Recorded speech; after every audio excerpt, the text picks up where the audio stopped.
Hello everyone. Does your crafty space look like this, or maybe even worse than this? Join me as I tackle this mess and encourage you to do the same. We'll take about 15 to 20 minutes to tidy up, and we'll talk tips and tricks along the way. So join me for Tidy Tuesday.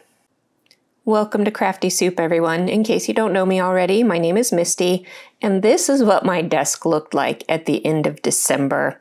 And at that point in time, I decided to grab my camera and start filming to possibly do a new series for 2023. And I got some feedback from some folks saying that they would like to see this, so I'm putting it into action. Normally, I would do the voicing of this series live. However, because I did pre-record this, I am going to do the voiceover this time, and we'll move to live in the future. So let's tackle cleaning up this desk.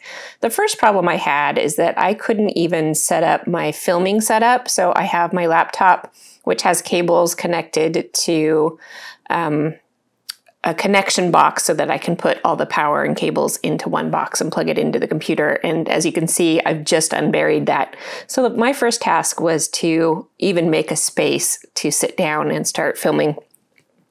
So when I'm tackling a big cleaning project, one of the first things I will do is to get a bin or a basket or even a plastic grocery bag and put everything in there, because having so much stuff right in front of me is just too overwhelming, and I need to kind of corral it all to make sense of it. Okay, I got enough space cleared off that I could set up my filming, so I've switched cameras now, and you've got my overhead view. I left a few things just right on my tabletop instead of making that one big pile like I mentioned, just because I could tackle these things easily. So I have these two cans that I keep at my desk to try and tidy up as I go when I'm working. One is for garbage and one is for recycling. So the first thing I'm doing is just picking up the obvious bits and tossing them aside. Now I have several projects on my desk that I was working on through the month of December. This Advent calendar, I did a whole Advent series of short videos on that calendar, and you can check those out if you're interested on the playlist on the YouTube channel here. I also did a watercoloring project through some of December. It was supposed to go through most of it, but I didn't get to all of that. So the first thing I'm doing is cleaning up those things. I am corralling things that need to go to my laundry room to be cleaned. So my water pot, my rags that are dirty need to go in the laundry room. So I will corral things that need to go to other areas of the house and put those in one bin. And I'm doing that kind of off camera so that when I get up from my desk, I can just grab one bin and walk around the house with it to put things in their correct spots. So tackling this Advent calendar, I had parts and pieces on my desk left over from doing some of those short videos. So I want to put all of these things away where they belong. This was largely a die set based project. This was an Advent calendar. So you open all the windows and you get goodies inside all the windows, and most of those goodies were die sets. So I use these magnetic sheets. I just buy 8.5 by 11 magnet sheets from Amazon, and I'll link you up to that if you're interested. And I cut them down to the size that I need. I like having that flexibility as opposed to buying pre-sized sheet. I mean, they are pre-sized technically, but a lot of the crafty specific ones have other specific pre-sized. And I like the thinness of these particular sheets better than some of the crafty ones because I'm trying to save space in my room. So the thinness of those ones help me out a little bit more. Okay, as I've thrown away some more garbage, I've pulled out a set of scraps here. And one of the big things for me is that I try to use up pieces as much as possible before I put them in the recycle bin. Any little tiny piece of paper that I can salvage goes in the recycling because that matters to me. It's just trying to be as less wasteful as possible. I know this hobby has a lot of supplies to it, and so I just try to be conscious of not wasting if I can help it.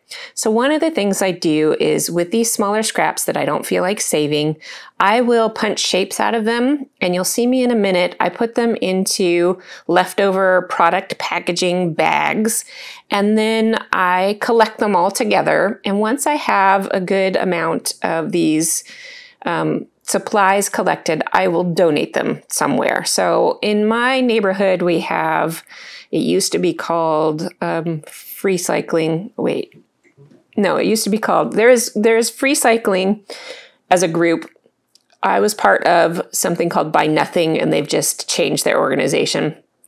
So it's changed names. But anyway, there are groups for neighborhoods that help you repurpose items from your home to other people. So my point here is that I will make fun little goodie bags and offer them up mostly to kids to play with, especially families who have fewer resources. These can be really fun goodie bags for the kids. Although I've had some crafty adults who would like to play with my leftover bits too. So that's been especially fun. So there's that bag of leftover bits, and you'll see me work with that just a little bit more. Now on my desk, I had parts and pieces from another project that I was working on. This is my COVID album supplies, and I had taken those with me here and there on the go in December, and the pieces have gotten scattered across my room. So I need to re-corral them and put them away all together so I have what I need. Let's see, I've got a baggie of cut aparts. I'm not quite sure what that is right now. And as you can see, I'm pulling out of that pile that I made off to the side when I mentioned using a box or a bin or something. I just kind of put my pile on the floor and on the side of my desk. So I am corralling all of the scraps of paper. Anything that is big enough to save will go off to the side, and I will tackle my scrap bin with you in a future video, so you can see how I do save and organize my scraps. I did just toss out some pattern or some scrap pieces of paper there because I'm going to punch those out later. I don't need to do that on camera with you. So you can see I'm just pulling back out of that pile of supplies and bins to see what I've got going on. These little storage bins, my daughter made for me a couple years ago for Mother's Day, and they're just recycled tuna cans, and she decorated them up with some leftover bits from my craft room and made me some little storage bins. So I use those for various things. I will use them as mini garbage cans on my desk when I'm working right there, or I will save bits and pieces, just small leftover amounts of embellishments that aren't quite either ready to put away or they don't really go with anything anymore. So those little bins come in handy for that kind of stuff. As I continue to sort through this pile, I am making categories of supplies. So I've got a marker in my hand. So anything that is color related now goes on my new color shelf. So I'll make a pile of that category. And here's a little snowman. That guy I made he was a sample for a video series I was wanting to do in December that I never got to. So he gets to go to the kids' freebie bin there.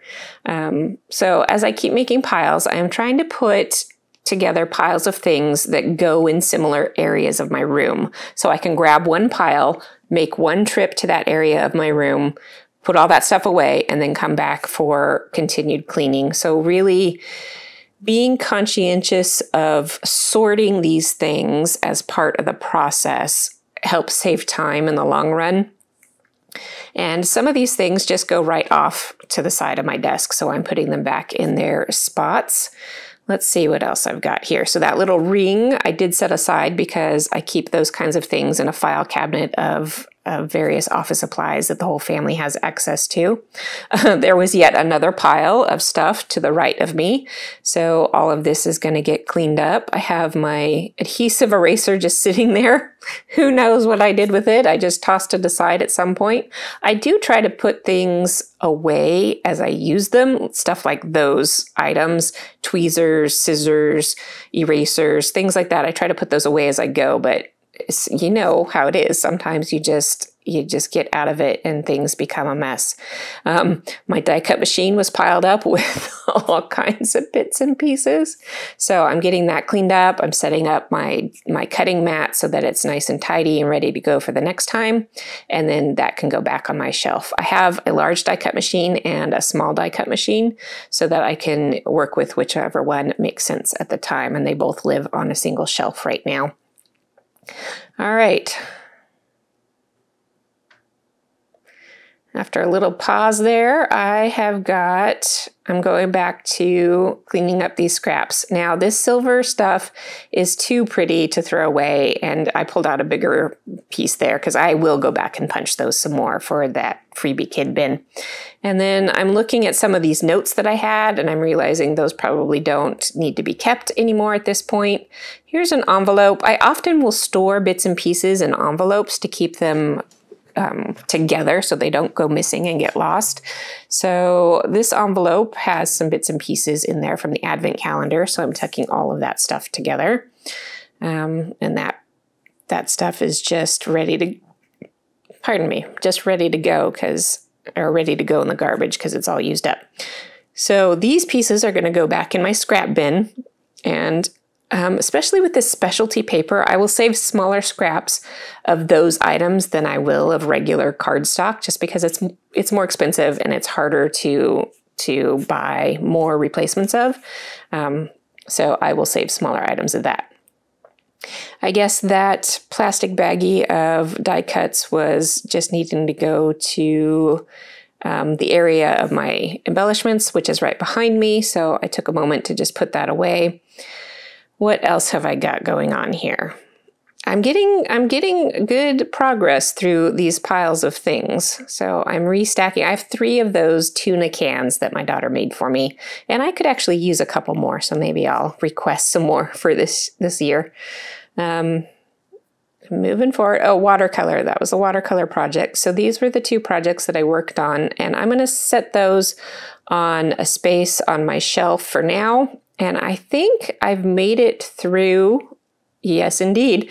So I have made it through the pile that was sitting on my desk. Now, some things did get set off to the side to go to other rooms, so I do have that. But my desk is clean to my standards. Your standards will be different. And I am ready to film some more episodes. So that was some good cleaning in under 15 minutes. I hope you will find this Tidy Tuesday series helpful, and that it will encourage you to sit down in your room and do some tidying. We'll tackle different topics throughout this series, so I do hope you will come back. Until next time, I hope you have an artful day.